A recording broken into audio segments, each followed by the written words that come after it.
For those who remember, for those who will never forget, and for a whole new generation who will experience it for the very first time.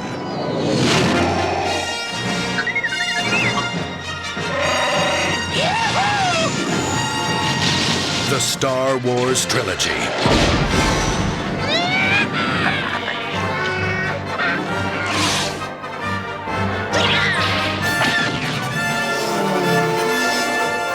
Three timeless adventures that changed movie making forever. Now, the entire trilogy, digitally mastered in THX for the ultimate in sound and picture quality. This will be your last chance to own the original version of Star Wars, the George Lucas masterpiece that launched the Star Wars Trilogy. The Force is forever, for all generations. The original Star Wars Trilogy on video, one last time.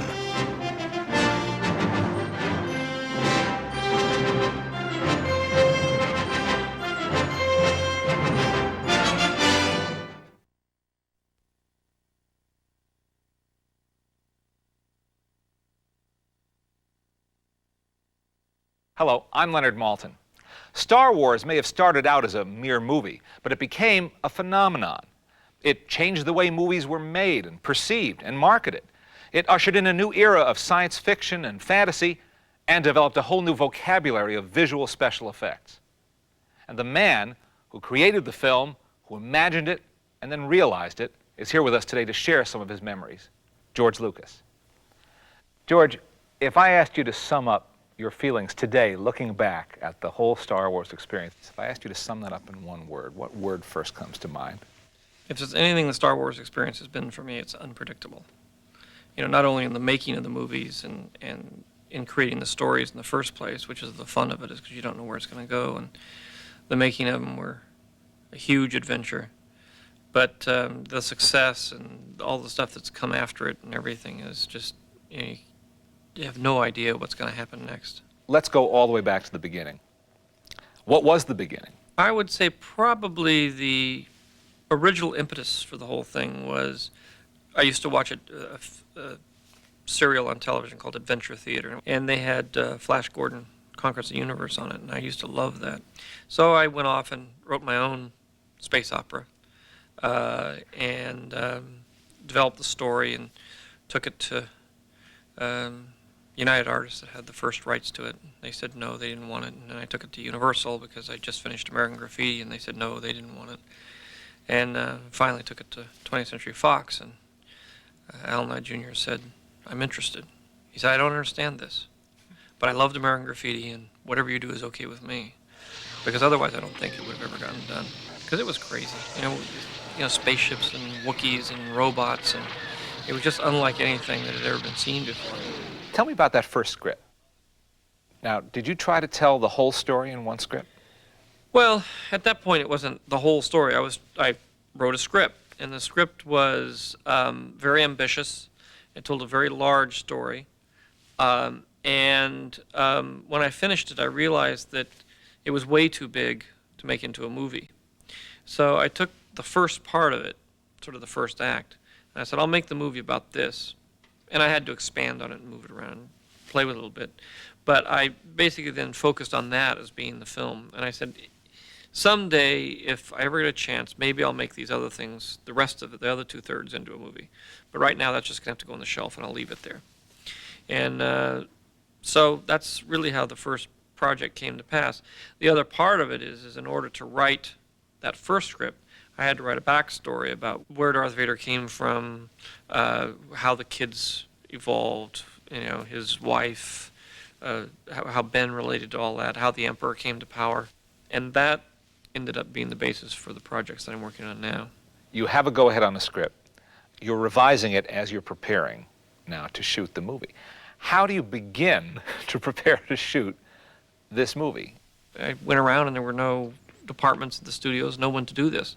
So I had to sort of build up from scratch my own special effects company in the process of starting this whole thing. How do you find people? How do you find the right people to do that kind of thing and to invent things, which is what they had to do? Yeah, there was a small group of people that had done special effects. Some guys had worked in commercials doing the Pillsbury Doughboy and this, so there was maybe a few dozen people in Hollywood that had actually had some experience. They were mostly college students. They're mostly very young. I think the average age of ILM when it started was like 24. That's the average age, and so there are a lot of kids that were like 19, 20 years old. Tell me about some of the casting decisions. What I would do is I would take the various contenders for the various roles and I'd mix them around and have them work ensemble. Because what I was trying to do is see how they all look together and work together as a group, not as individuals. And I think that was a very important part about the casting is that I cast a group. I didn't cast one person, one person, one person. I saw how they all worked together and then chose it that way. What was the most serendipitous bit of casting? Probably Harrison. Fred Roos, who was helping with my casting, was a good friend of Harrison's, so he had him. He was a carpenter, and he sort of had him. I mean, he'd been an actor and he'd been under contract, but he was working as a carpenter, fixing their offices up. And as I was casting everybody, we said, well, we'll start doing these tests. And I said, well, we're short one Han Solo. I've only found 4. I need 5 because I have 5 of everything else. And so I just said, well, Harrison, do you want to do this? You want to stand and sort of read some parts against these other parts so we can get through this thing? And he said, yeah, and he started reading them. He read them better than anybody else did. What was the toughest part of making Star Wars? Well, there was a lot of drama through the whole thing. It was a very tough film to make. It was a fairly low-budget film. It was a $10 million movie at a time when most movies the big-time movies were $20, $30 million. How much of that went to effects? Well, $2 million went to effects. There weren't very many effects. And I think the toughest part was when I finished shooting, I came back to the United States, I had no editor, I had to reassemble the entire movie of what had been cut, start from scratch. I went down to ILM, and they'd spent $1 million out of the $2 million. We were about 5 months away from release of the movie, and they didn't have any shots done. And I was panicked because I had nothing. I had no movie, I had no effects. I had a big mess on my hands. When did you know it was working, that it was turning into a phenomenon with the public? It was, it wasn't really until it came out and was in the theaters. I was still, even the day it came out, and Laddie called me and said, it's a hit, the first 3 performances sold out, and it's going to be giant. I said, look, all science fiction films do well in the first week. Wait until the 3rd week, and then let's see what happens. So I was always the pessimist. I'm sure you know how much Star Wars means to so many, many people around the world. We all appreciate you sharing your memories with us today, George.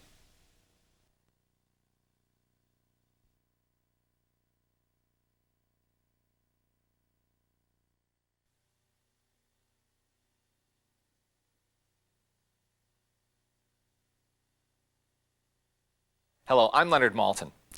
When you've made a film that is not only extraordinarily successful, but has embedded itself in our popular culture, well, that's a tough act to follow. But George Lucas managed to pull it off. After Star Wars came The Empire Strikes Back. A totally successful film in its own right, as well as one of the most popular sequels ever made. And he's here today to tell us a little about the genesis of that film and its place in the Star Wars trilogy. Thanks for being here, George. Thank you. Star Wars has come out. A success, I think it's fair to say, beyond your expectations. Yeah, definitely. At what point did you receive a commitment or an urging to do a sequel? And did you immediately say yes, or was there any hesitation on your part to do it? Well, it didn't really happen that way, because what I did when I was writing it, I wrote one movie, and then I couldn't do the whole movie because it was way too big. The first draft was, it had too much stuff in it. It was way too big. It couldn't possibly be done. So I took a deep breath and said, okay, I'm going to have to take all these great ideas, and that part I'm just going to have to cut out. And I'll just do what it was then really the first act, and I'll expand this and make this into a movie. So I did that, but then as a writer, you create this whole thing, and it's, sitting there on the shelf. So as soon as the film was successful, there wasn't any question in my mind that I would immediately go on and do the rest of them so I could finish it. What to you is the biggest difference, overall difference, between film number 1 and film number 2? Well, the biggest problem I was grappling with in film number 2 is the fact that it's the middle act of a 3-act play. Now, some people find it a darker film than the first. It is a darker film because in the first act you introduce everybody. The second act you put them in the worst possible position they can ever get into in their lives, and it's and they're in a black hole, never able to get out. And in the third act they get out. That's just, again, that's drama. That's the way it works. You don't have an exuberant, happy second act. What was the biggest technological advance between the making of one and the making of two? Well, there wasn't really too much of a technological. We refined what we had primarily, but there wasn't any giant The major technological break was in one, and that was using motion control cameras and that sort of thing to allow the ships to be able to move freely and that sort of thing. That was the big advance. Everything after that was we were able to do more stop motion. I was able to do a lot more things. They weren't really technological advances, but I was able to get a lot more into stop motion, which I couldn't do before, and generally have a bigger scope to things than I could do before. So if the first film was a technological challenge to get ships to fly in space with a lot of that movement, the second one was to do a stop motion movie. How did you choose or get together with Frank Oz to be Yoda? When I created Yoda, I said I want him to be really, really small, but not 6 feet. I want him to be about 18 inches, 2 feet high. And to do that, I said, well, what am I going to do? And how am I going to get a character? And what am I going to do? Whenever I'm creating one of these films, I mean, I have my imagination. And if I were a novelist, I could just write it, and I wouldn't have to think about it. But I write it, and then I say, well, now how am I going to do this? How am I going to pull this off? And I decided to do it as a puppet. I thought that was the best. And so I'd known Jim Henson, and I went to Jim and said, do you want to do this? Because I really asked Jim to do it first, and he said, well, I'm busy, I'm doing this, I'm doing that, and I'm making a movie and all, and I really can't, but how about, Frank? Frank's the other half of me and everything. And I said, well, that would be fantastic. It's an extraordinary creation. I think it was exciting for everybody because it was the idea of taking, and Jim was very interested in doing realistic characters that weren't really Muppets. And so we all really worked together on it. Tell me about how you first met and worked with John Williams. I had known Steven Spielberg for a long time up to this point, and we were talking about the film real early on when I was writing the script, and I said, I want a classical score. I want the corn gold kind of feel about this thing. It's an old-fashioned kind of movie, and I want that grand soundtrack that you used to have on movies. And he said, the guy you got to talk to is John Williams. He did Jaws. I love him. He's the greatest composer ever lived. You've got to talk to him. And so I did. It was really Steven that introduced us and recommended him. And I talked to him and said, okay. And he said he was interested. So he did it, and he's a dream to work with. He's a most wonderful collaborator. Didn't you at first want him to use existing classical music? Is that true? No. I had written it to certain pieces of music. I write to music. So when I'm writing a scene, I have the music there, and I'm writing it to the music. And then in a lot of cases, we'll use that same music as a temp track. So there was temp tracks of classical music in the score. And with Johnny, you can say, look, I want something that feels exactly like this. You understand the emotion here and the emotion there and what's going on. He said, yeah. And then he will take that and he will come up with his own composition and his own themes, which are uniquely, Star Wars themes in this case. But he'll give it that same emotional thrust that was in the classical piece. He knows exactly what I'm talking about, and he's really conscientious in trying to get the director's vision on the screen. What kind of feedback did you get to that incredible climactic scene in Empire when we all learn who Darth Vader really is? I was nervous about it, but in the end I didn't get much of a reaction out of it. I mean, people were curious about whether it was true or not, and I purposely left it so that it would be ambiguous, so that you wouldn't really know, and people would sort of debate it for the next, again, I had 2 more years or more to, I wanted people to sort of debate whether it's true or not true or like sort of thing. Well, George, as you know, people are just nuts for these movies, and to learn so much about them and what went into them and what inspired you is a real treat. No, thank you. It's fun. I hope that people continue to enjoy the films because it's nice to think of them as being timeless.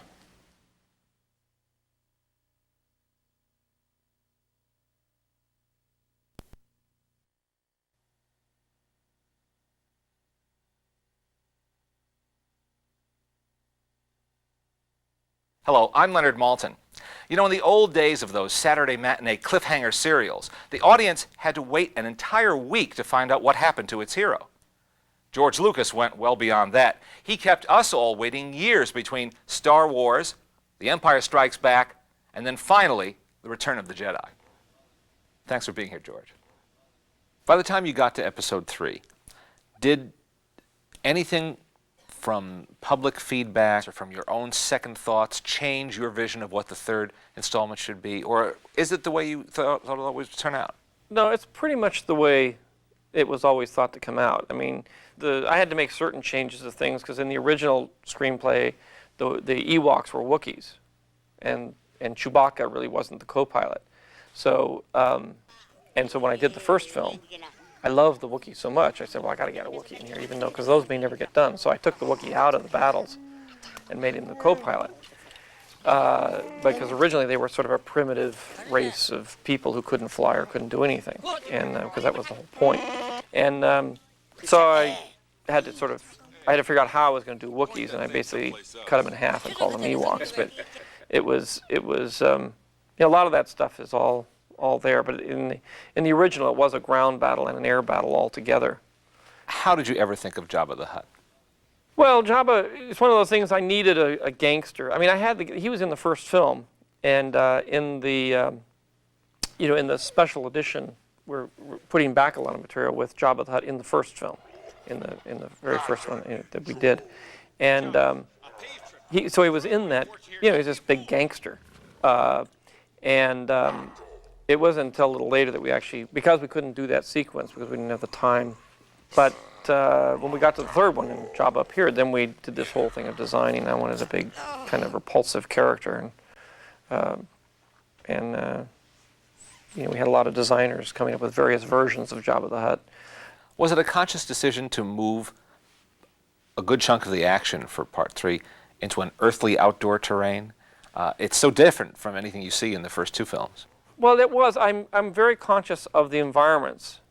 And I try to have at least 3 environments in a movie, and I try to have them as different as possible. And then from movie to movie, I try to have the environments as different as possible. You know, in the first movie, we were on a sand thing. It was all kind of a brown color. And so then on the second one, I put in the snow, and it was all kind of white. And then I did the green, you know, swampy kind of thing. And the third one, you know, you're sort of, I mean, what can you do in terms of environments? You have to shoot it somewhere on this earth. Unfortunately, we can't go somewhere else. So, you know, a forest was really about the only thing I had left. And originally, even with the Wookiees, the Wookiees lived in a forest environment. They lived in the same kind of tree houses, and they did that. You know, they were sort of Earth people. There's a whole motif of, like, Luke's planet. Everybody is brown. There's lots of browns and earth tones. Everything is earth tones and light tan and light brown, flesh color. You know, it's all very warm tones. And then when you go to the Death Star, it's all black and white. Everything is black and white all the time. I mean, it's all very harsh and contrasty in black and white. And I use that a lot. And so in the large arc, it was the same way. You know, it was, you know, where the Wookiees lived, it was all sort of green and brown. You know, I added that in. It sort of was a motif that went from, you know, sort of a tan brown to a green brown. And so that sort of still exists in the actual film. It's there's a whole color and environment motif that goes through, and the good guys are all the earth colors, and the bad guys are all colorless.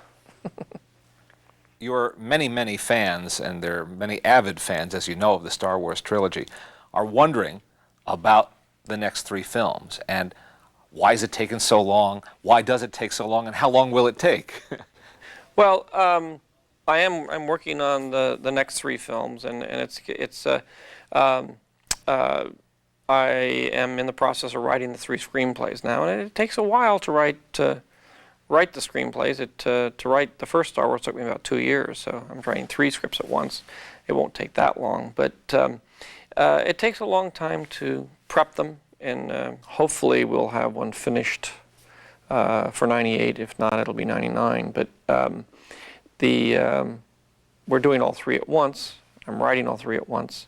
And the first three are based on the backstory that relates to where everybody came from, how they got there, what their relationships are. Has this backstory been in your head all along from the inception? Or? Yeah. I mean, I had to do the backstory in order to write the first three. I had to know where Darth Vader came from. I had to know what his relationship to Luke was. I had to know how Ben Kenobi figured in all of this. And I had to realize that I had to understand that there were twins, and the whole arc of the story in the three that are out there now is really the redemption of Anakin Skywalker. And so the first three are really, that I'm writing now, are really about Anakin Skywalker. So now you have a redemption of somebody that you don't really even know. He's just always in a black suit. But you don't know how he fell from grace and the trauma that went through to get him to there, and then his son brings him back. But it's, and the real story hasn't even been told yet. What would it take to persuade you to go back onto a soundstage and direct a film yourself? Well, I'd like to direct again. I mean, I'm very interested and still in directing. And there is a possibility I may direct one of the next Star Wars. If I do direct again, it'll be the first one so that I can set the stage and how everything works for the other directors to follow. But as we approach the millennium, we can look forward to the prequel trilogy. Definitely.